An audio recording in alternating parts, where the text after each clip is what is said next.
Ayun, ito na naman tayo mga kababayan. Muli na naman nagbabalik yung lingkod, Ron De Dios TV. Pero bago patuloy sa ating pag-uusapan, babati muna ako ng magandang gabi sa aking mga subscribers dyan, sa aking mga viewers. Maraming salamat sa inyong suporta. Shoutout sa inyong lahat. Yun na nga mga kababayan, tuloy na tayo kagad sa ating pag-uusapan. Ito'y tungkol pa rin kay Epifanio Labrador, ang vlogger na nagtapang-tapangan, ngunit ang katotohanan ay support naman. Ito na mga kababayan, na akala siguro nitong si Epifanio Labrador ay kaya niya tayong paikutin. Akala siguro niya katulad tayo ng kanya mga subscribers, no, na madali lang mauto, madali lang maloko. Huwag kami boy, hindi kami katulad mo na gamunggo ang utak. Ito mga kababayan, kaya nasabi kong gamunggo ang utak nito. Gusto niya tayong paniniwalain na hindi siya si Richard Palacio. Nung una, sinabi niya, katawa-tawa daw yung mga naniniwala, yung nagsiwalat na si Richard Palacio. Dahil nga, binabase lang daw sa piklat ng kanyang noo. Kaya pala, nung nakarang araw, nag-vlog ito, na walang sombrero. May nakapansin na may piklat pala sa noo si Epifanio Labrador at itong si Richard Palacio ay isa lang. Nagsombrero mga kababayan. Nagsombrero. Kaya, tingnan nyo sa sunod na araw. Sa mga sunod na araw, pag may napansin pa rin tayo na palatandaan sa kanya pagmumuka, asahan nyo mga kababayan, naka-helmet na ito sa sunod niyang upload video sa kanyang YouTube channel. Naka-helmet na ito. Talaga naman. Grabe na yung sayad nito. Talagang tama sa utak nito. Sinabi kasi nyo mga kababayan na ito daw si Vice. Kaya napansin ko at talaga napatunayan ko na siya si Richard Palacio. Nung una, sinabi niya nakatawa-tawa kayo dahil hindi ako si Richard Palacio. Kung si Richard Palacio ako, kung totoo yan, tinanggal ko na sana yung face mask ko. Pero kalaunan, nung galit na siya, hindi na naman napigilan niya kanyang sarili. Sinabi niya, bakit si Vice President Sara Duterte? Napakalaki ng kinukurakot niyan. Bakit hindi niyo kinasuhan? Bakit ako? 2.5 lang yung nanakaw ko. Ba't ako may kasong qualified dito? Ano ba? Ganun ba yung batas sa ating bansa? Kaya nakakatawa itong tao na to. Ito ay namin na naman niya.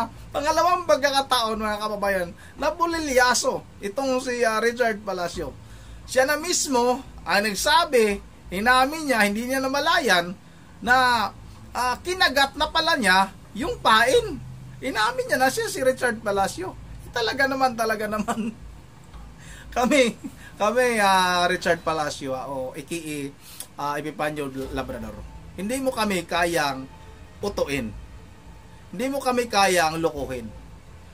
Kung akala mo na yung mga nakapaligid sa'yo, yung mga nakakilala sa'yo, yung may mga subscribers siya na nagko-komento dito sa ating YouTube channel. Kayo, kung gamunggo ang utak nyo, katulad kayo kay Epifanio Labrador, maniwala kayo, pero isipin nyo ng mabuti yung mga pinagsasabi niya, kung may katotohanan ba. Ni isa, walang totoo.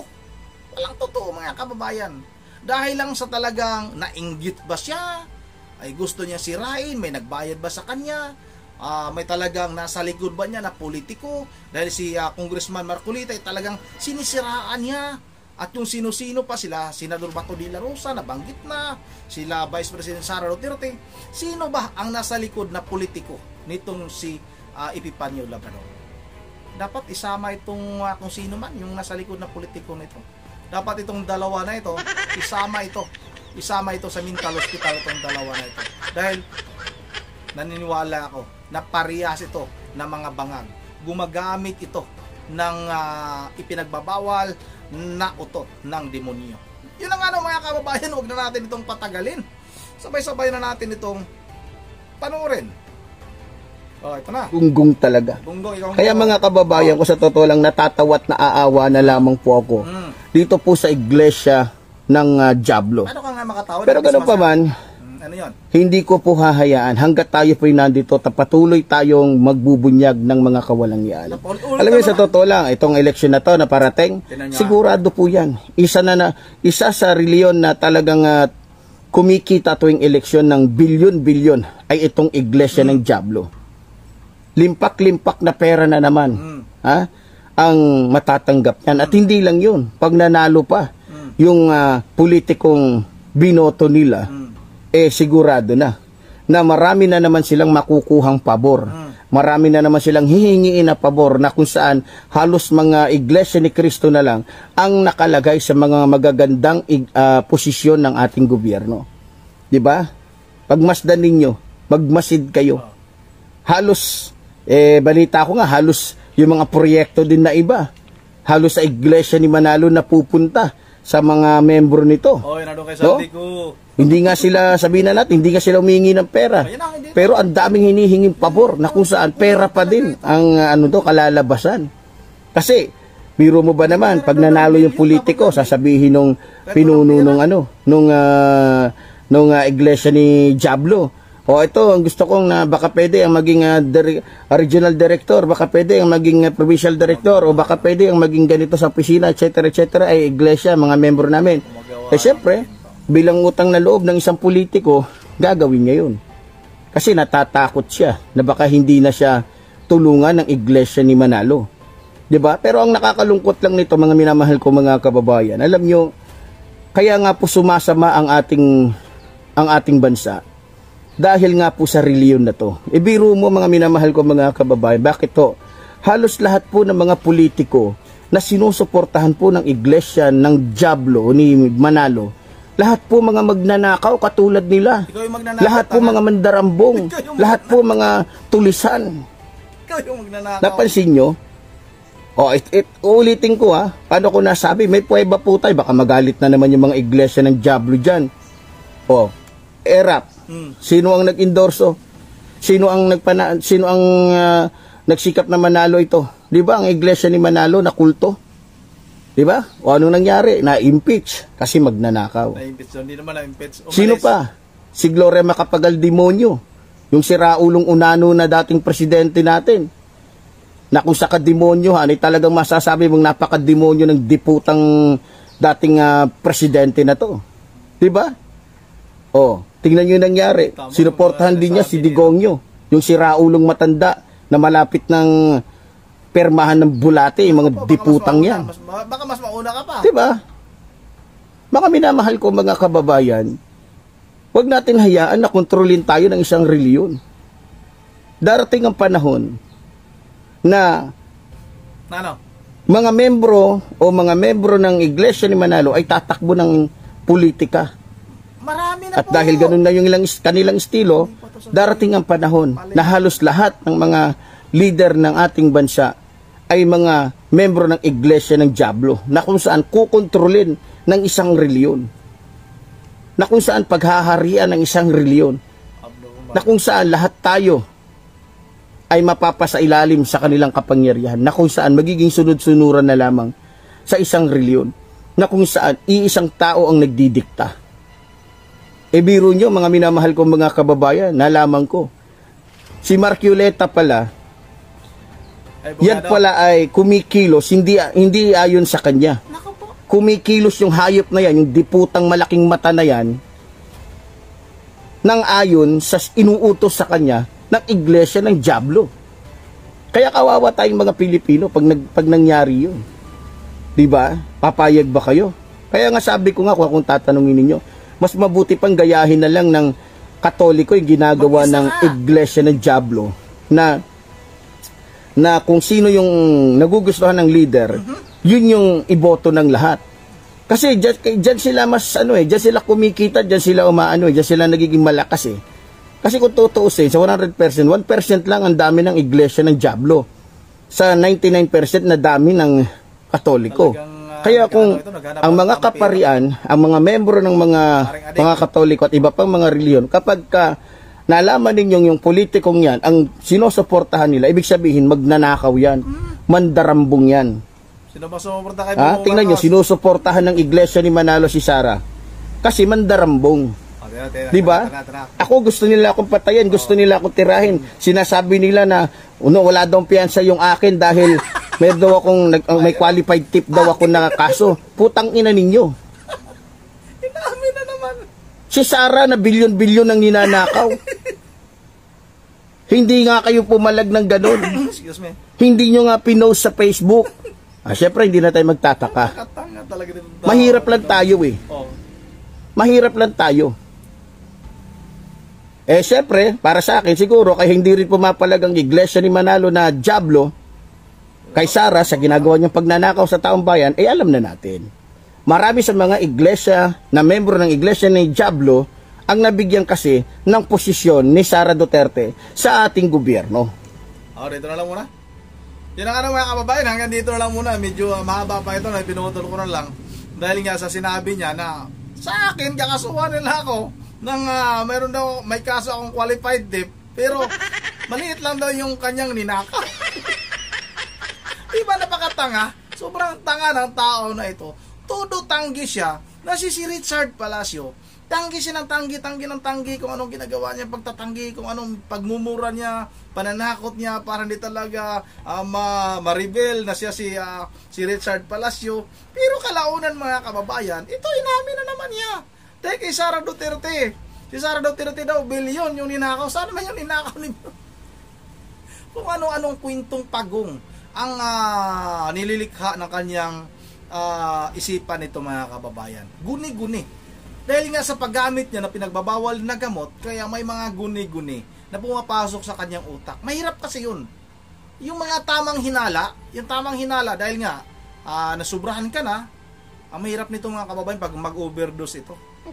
Kasi nga sa kakagamit, sa kakahuyan ito, lagi pang nasa kakahuyan, baka may mga ano yung mga damo na ginagamit, baka ito yung mga sinusungot nito. Kasama yun sa utot ng demonyo mga kababayan, yung dahon, yung pulbo, yung mga gano'n, basta yung may nakakatama sa utak, yun yung mga utot ng demonyo na dapat iwasan. Ano? Paalala din sa mga kabataan, ano?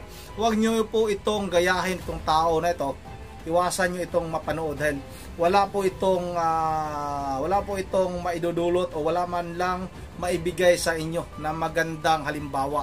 Napakabastos ng bunganga nito, sobra magmura, sobra kung magtapang-tapangan, kung makapanglait, akala niya ay napakagwapo, at sa paninira niya sa Iglesia ni Cristo na hindi naman siya pinakikialaman. Binaligtad niya pa ngayon yung kwento. Siya daw yung sinisiraan, samantalang siya naman yung unang nagbanggit ng Iglesia ni Cristo. So, mga kababayan, sobrang may tama ito, may side itong tao na ito. Kaya dapat, no? Kaya dapat nga, uulitin ko lang, ano, sa mga mag-anak, sa mga nakakilala kay Richard Palacio, sana po, pakiusap po, payuhan nyo itong kamag-anak nyo, kaibigan ninyo, na sana itigil nyo na ang paggamit ng pinagbabawal na gamot. Kasi nga, sobrang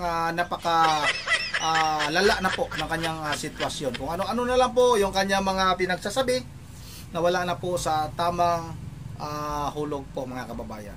Yun ang bago tayo magtatapos, ay mag-shoutout lang muna ako kay Ma'am Berge Verhelidios ng Pulilan, Bulacan. Shoutout sa iyo Ma'am Berge at sa iyong mga apo na si Coco, si Yuri at saka si Dion. Shoutout na rin kay Ma'am Joyce ng Japan. Nasabi ni Ma'am Joyce, sobrang lamig daw, samantalang dito sa amin, dito sa Bohol, ay taga Bohol pala ako, ibipan nyo baka sabihin mo kung saan ako nakatira. Napakainit ito mga kababayan. Shout out na rin kay Ma'am Elisa Borby, nasa Palestine. Shout out na rin kay Ma'am Susan 76. Sa mga subscriber natin dito na nagko-komento, maraming salamat sa inyong mga komento. Ayun na naman lumabas yung internet natin. Mag-shout out sana tayo, magbasa muna tayo nilang komento. Di na lumabas mga kababayan. Ito na, lumabas. Ito, magbasa tayo nilang komento. Ito tayo sa mga bandang baba. Shout out kay Phil Malubay. Merong kasong magnanakaw yan. Merong warrant sa ito na, basahin na to na. Basahin natin ha. Ito. Merong kasong magnanakaw yan. Merong warrant yan sa kasong nakaw, kaya nagtatago yan. Ayan komento ni Phil Mabuhay. Ito naman, shout out naman kay Robilin Simbahon. Ito, gusto ko itong basahin ha. Sabi niya, kung marunong kang pumutok ng baril Labrador, marunong din ako. Basta chat mo ako. Lang account na to, nakasama ko, profile to. Pero darating ako kung gusto mo, magharap tayo. Waray ni. Yan may naghamon sa'yo, Epipanyo. May naghamon sa'yo. Itong si Robilin Simbahon. Ayan, may i-text mo lang ito, i-text mo lang to. Bakit basahin natin? May mga komento nito. Ayaw God kay bayot man iton hiipipan niya labrading. Hangin iton hiya Sabi naman ni sino si Joselito Kabudok. Bayot ka pala, bading. Okay, sabi naman ni ito reply mula kay reply ito sa komento ni Rubelina. Ito naman kay Alfredo Banlos Jr. Kung ako sa iyo, magtago ka na lang sa mattress ng mama mo para hindi ka mahuli. Yun naman sabi naman kay Volter Galyaron. Ayaw hito kabayan, biko lang. Diri ito napaupay halawas. Bisan masuko, nasukob at atat mga dugo tangod hini nga initan nga labradog. Di ko maintindihan masyado, pasensya na, hindi ko masyado maintindihan yung waray. Shout out na rin kay TV channel Ipipanya Labrading Cobrador. Ito naman mula kay Hanguyen. Waray kas lang, gaya bang mo uhugin ka at tulunggis pa. Shout out na rin kay Ilma Bitangkol. Ayaw ninyo pag hinadlo ka. Hey, Pipanya. Ipipanya. Shout out na rin kay Adela Corpus panitinagod nga buhay pa para magtagam. Maintindihan ko naman yung iba. Yung malalim lang na wala. Di ko pa siya maintindihan. Shout out na rin kay Ramsey 55. Mas diri kami na hadlok oy. Ilmar Bitangkol. Hadlok siya kay Ilmar Bitangkol. Ayaw ninyo pag ginadlo kay Ipipanya. Dili diri kami hadlok oy.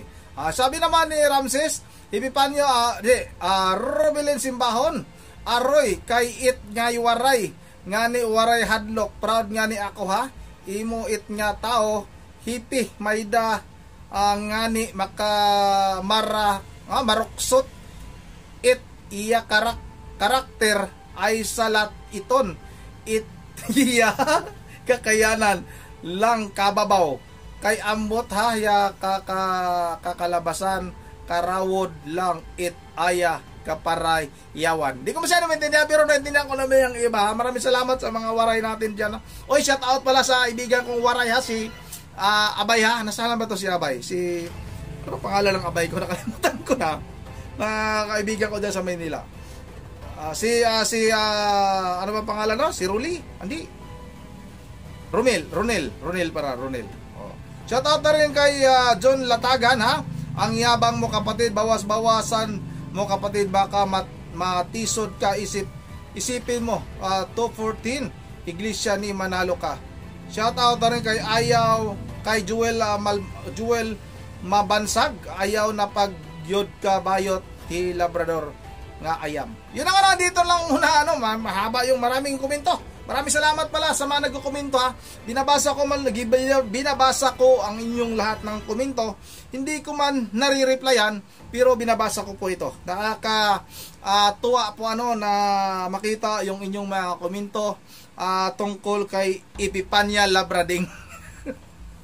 Ipipanya Labrading. May nababasa din naman tayo na siguro mga